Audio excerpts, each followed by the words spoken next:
போகிறோம். அதுக்கு தேவையான பொருட்கள் என்னென்ன பார்த்துடலாமா? மஞ்சள் போட்டுக்கலாம், கசகசா போட்டுக்கலாம். நல்லா கசகசாவை பொரிய விடணும், அது பொரிஞ்சு வரும். நல்லா பொரிஞ்சிருச்சு. இப்போ அடுத்தது பார்த்தீங்க அப்படின்னா நம்ம மல்லி 1 கிலோ மல்லிக்கு அரைக்கிறோம்.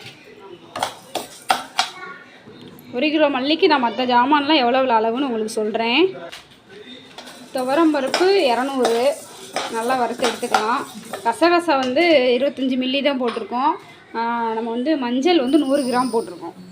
கடலைப்பருப்பு எவ்வளவு? 200 கிராம் கடலைப்பருப்பு ஆட் பண்ணிக்கலாம். நல்லா வறுத்துடணும். நல்லா வறுத்தா மசாலா நல்லா கணிசமாக கிடைக்கும், நல்லாவும் இருக்கும்.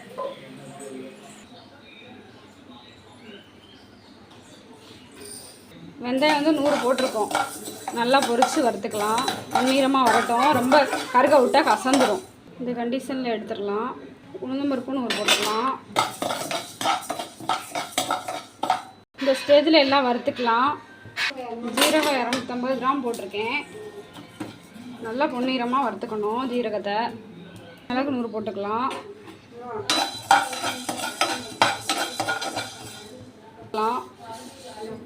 சோம்பு 100 கிராம். சோம்பு நல்லா இந்த ஸ்டேஜில் பொரிஞ்ச ஓரளவு நல்லா வரும்.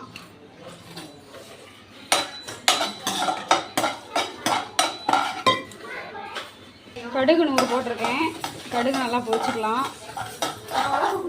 எல்லாமே நம்ம 100 தான் போட்டிருக்கோம். ஜீரகம் மட்டும்தான் 1/4 கிலோ போட்டிருக்கோம். ஆனால் ஜீரகம் எவ்வளோ சேர்த்தாலும் டேஸ்ட் நல்லாயிருக்கும். கடுகு நல்லா பொரிக்க விட்டுக்காங்க, கருகிடும். நல்லா வெடிச்சோடனே ஆஃப் பண்ணிடுங்க, இல்லாட்டா கசந்து கிடக்கும் மிளகாப்பொடி.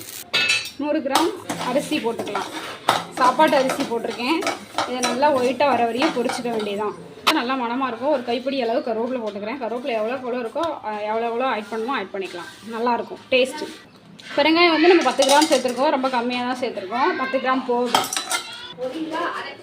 மல்லி 3/4 கிலோ போட்டுக்கலாம். 1 கிலோ வத்தல்னா 3/4 கிலோ, மல்லி 1 கிலோ பார்த்துக்கோங்க. 1 கிலோ போட்டுக்கலாம். இப்போ கொஞ்சம் கொஞ்சமாக வதக்குறேன். சட்டி நம்மகிட்ட சின்னதாக இருக்கிறதுனால கொஞ்சம் கொஞ்சமாக போட்டு நான் வதக்கிட்டுருக்கேன். 2 ரவுண்டாக போட்டு நம்ம வறுத்துக்கலாம். கொஞ்சம் வறுத்துட்டு இன்னொரு ரவுண்டு போட்டு இன்னும் 2 ரவுண்டுக்கு வரும். மொத்தம் 4 ரவுண்டாக போட்டு கொஞ்சம் கொஞ்சமாக போட்டு வறுத்துக்கலாம். 3/4 கிலோ மல்லியை பாருங்க. அளவு மல்லி 1 கிலோ மல்லி, வத்தல் தான் 3/4 கிலோ.